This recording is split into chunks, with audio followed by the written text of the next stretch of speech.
عزیزانو 25 دسمبر را روان دی چې په دغه ورځ باندې د عیسایانو د کرسمس ورځ هم ده. ډېر احباب متعلقین په دې اړه باندې پوښتنه کوي، خاص کر هغه ملګري چې هغه په خارج مملکتو کې اوسیږي چې هلته اکثره عیسایان دي یا غیر مسلم قوم آباد وي هلته. نو دوی وایي موږ ته په دا ورځ څه کول پکار دی؟ د دې سره په دغه کرسمس کې شرکت کول یا دې ته مبارکي ورکول یا دې ته تحفې ورکول دا موږ ته جواز لري او که نه لري. په دې اړه باندې به لږ تفصیلي معلومات در سره شریک کړم او انشاءالله دا معلومات به پر دوو برخو باندې.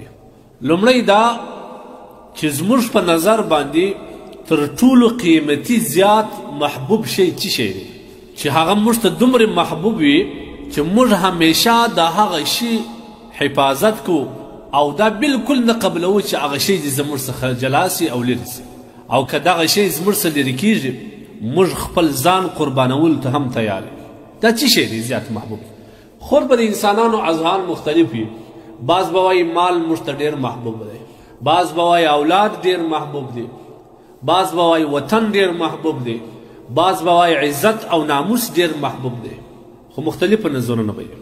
لیکن زه یو خبره کوم، که اولاد دی، که عزت او ناموس او میرمن ده، که وطن دی، که مال او دولت او پیسې دي، دا ټول عرضي دي، دا یوه ختمېدونکي دا به ختمیږي.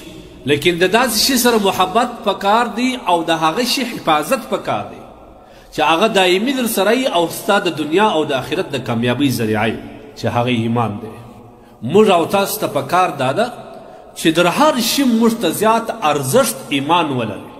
در مال هم موږ ته راتیري، در دولت هم راتیري، در اولاد هم راتیري، آن تر دې چې در خپل ځان هم موږ ته باید ایمان راتیري.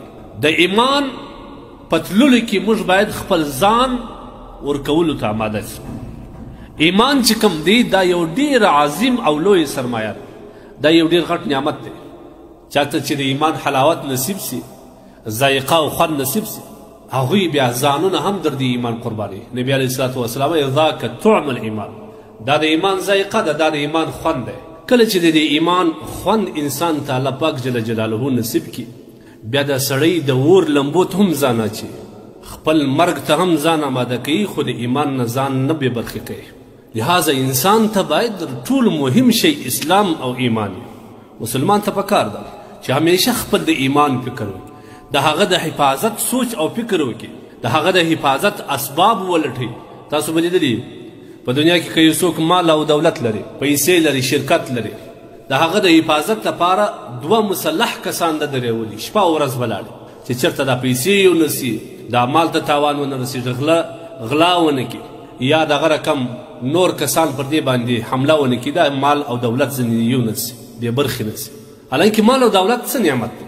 نعمت خو دی، د ایمان په مقابله کې هېڅ نعمت نه دی چې د دنیا دولت او د پیسو د حفاظت لپاره تا دومرې اسباب برابر کړي دي، دومرې چوکیداران دې درولي دي، د ایمان د حفاظت لپاره ما ورته څه کړی دی؟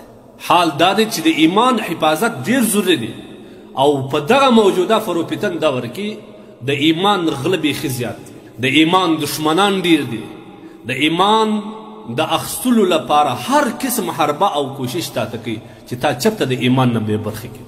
یو خطرناک دشمن زموږ شیطان دی، بل نفس دی، یو بیا اوس انساني شیطانان پیدا سوي دي، لامذهبه بېدینه خلک پیدا سوي دي. د مسلمان د ایمان اخیستلو په هڅه کې دي، شپه ورځ په دې کوشش کې دي څنګه مسلمانان د ایمان نه بې برخې سي، څنګه د دې عظیم نعمت څخه موږ دې بې برخې کړو. لہذا مؤمن مسلمان ته پکار ده چې د دغه فتنو په دور کې چې د ایمان غله ډېر او مختلفه دي، انسان باید د خپل ایمان حفاظت وکړي. ځکه رسول الله صلی الله علیه وسلم فرمایي بادرو، نبي علیه الصلاة والسلام وایي تاسو تلواره وکړئ بالاعمال، په نیک اعمالو کې مخکې د فتنو د تیاره کیو. ځکه داسې وخت راځي زما پر امت د زمانه را روانه ده، یصبح الرجل مؤمنا و یمسی کافرا. الله اکبر.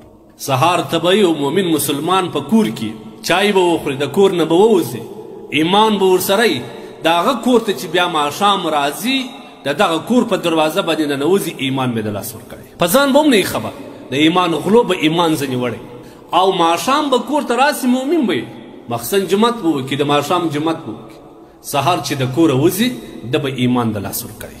دا څه شی دی؟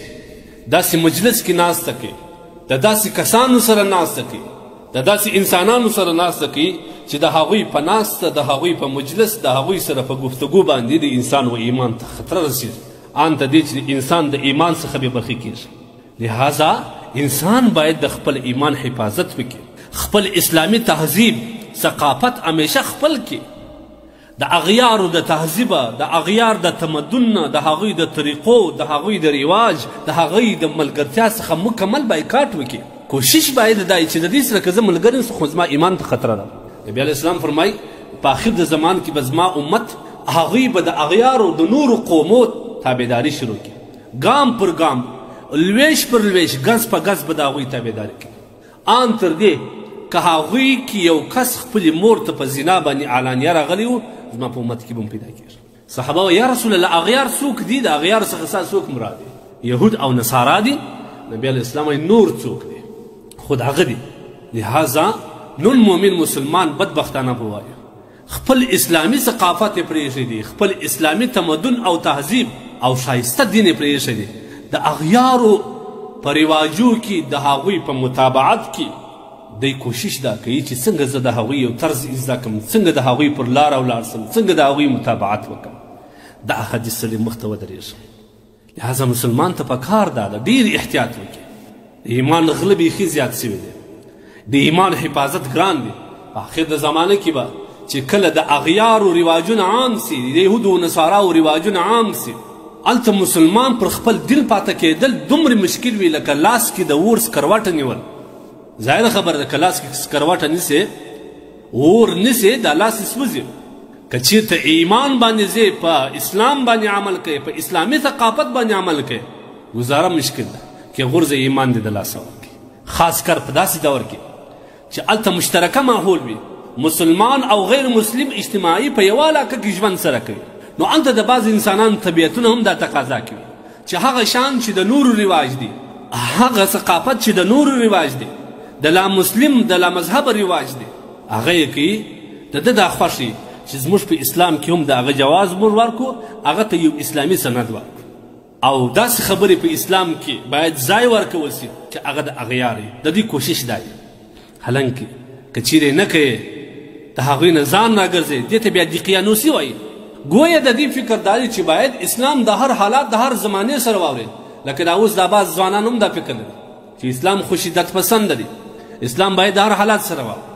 اسلام دی کوشش د دې کوي چې اسلام د حالات سره سم کړي. حالات، زمانه او وخت د اسلام نه برابروي، بلکې دی اسلام دا وخت او د حالاتو مطابق جوړي، او دا ډیره غلطه مفکوره ده. اسلام د حالاتو مطابق کېدل د امکان نه لري، ځکه څومره حالات د محمد رسول الله صلی الله علیه وسلم راغلي دي. که اسلام د هر حالت سره اوښتی اوس به اسلام څه شي پاته وای. لیکن الحمدلله اسلام دین حق دی، هغه یو ټوس او خلص دین دی.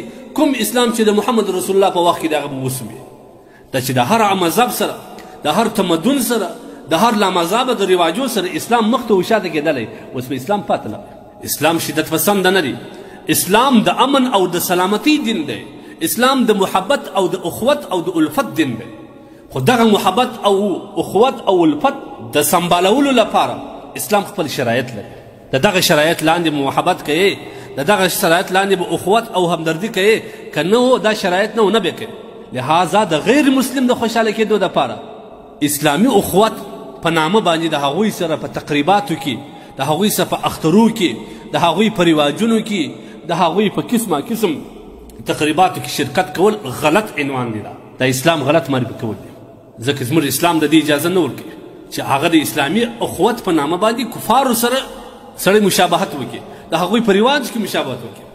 خو افسوس به سړی وایي، صد افسوس، نن مسلمان هم د دوی د کفري عقیدې، د دوی د کفري رسم او رواج څخه دومره متاثره دي او کوشش د دې کوي چې خپل دین پرېږدي، د هغوی په مطابقت کې ولاړ شي. خاص کر هغه کسان چې خارج ته تللي دي، بعض کسان الحمدلله د ښه مؤمنان نسته، هغه بعض کسان چې هغه په ظاهري دوکه کې راغلي دي، د دنیا دا ظاهري ښایسته ګوري، هغوی د خپل دین پروا نه ساتي، هغوی د خپل دین قدر نه کوي، هغوی د هغوی په مطابقت کې دي، د هغوی په تابعداري کې روان دي چې څه هغوی کول دی هم کوي.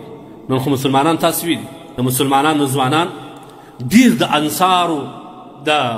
انصارو وبخښئ د مسلمانانو ډېر ځوانان چې کوم دي د عیسایانو او د نصاراو په قسمه قسم تقریباتو کې دي شرکت کوي او ورسره غورځي، هغوی ته مبارکي ورکوي، د هغوی تعظیم کوي، خاص کر په کومو تعلیمي ادارو کې چې مسلمان هلته تعلیم حاصلوي او په خارج کې وي چې هلته اسلامي خلاف نور تمدنات وي، بیا مسلمان په هغه تعلیمي اداره کې هم اول کوشش دا کوي چې د ده د تهذیب او د ده د تمدن عزت وکړي او تعظیم وکړي، او دا مسلمان ته ډېر غټ تاوان رسوي، دا ډېر غټ تاوان، خاص کر دی په ډېر جوش مینه باندې دا وایي یاره زموږ څه وکړو، د هغه مو ګزاره ده په دې ملک کې وزیر.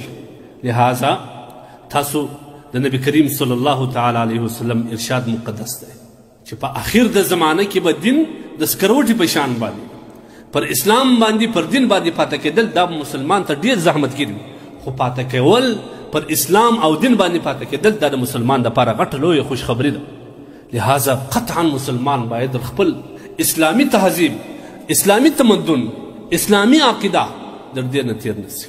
عجیبه خو دا چې یو وخت یو غیر مسلم قوم نه رالی د مسلمان سره یې په یو هغه اختر چې هغه اسلامي جواز ورکول سوی دی، سرټیفیکیټ لري، اسلامي اخترونو کې د اسلام په مقدسه ورځو کې یو ورځ کې د زموږ سره شرکت نه وکړي، زموږ څه متاثره نه سو، باوجود د دې زموږ دین حق دی، زموږ اسلام حق دی، زموږ هره ورځ چې کوم ده هغه حق ده، موږ دې زموږ څه لرې شول. په ما او تاسو وسوه، ما او تاسو د خپل دین ولې دومره بې قدري کوو چې اسلام راته وایي چې لن ترضى عنك اليهود ولا النصارى، ستاسې یهود او نصارا نه راضي کېږي حتی تتبع ملتهم، تر څو چې ته د دې امت ور وانه وړې، دا قطعا ستا دوستان نسي جوړېدلی. الله تبارک وتعالی د دوی د دشمنۍ پیغام موږ ته راکوي، د دوی د دوستي څخه الله موږ منع کړي، لیکن بیا هم موږ وګوره زموږ څه حال وي. په کار دا ده موږ ته ایمان او اسلام در هر چا محبوب سي، در پیسو، در عزتو، در د بل ملک، در هر قسم اسباب څخه موږ ته باید اسلام ارزښتناک وي. موږ مسلمانان ته په کار دا ده چې خپل اسلامي اخترونه ولمانځو، په اسلامي طریقه باندې ولمانځو، او خوشحالي په اسلامي طریقه ولمانځو، غم په اسلامي طریقه باندې ولمانځو، بیا به زموږ د ایمان حفاظت کیږي، بیا به موږ خپل ایمان ته قدردانه یو.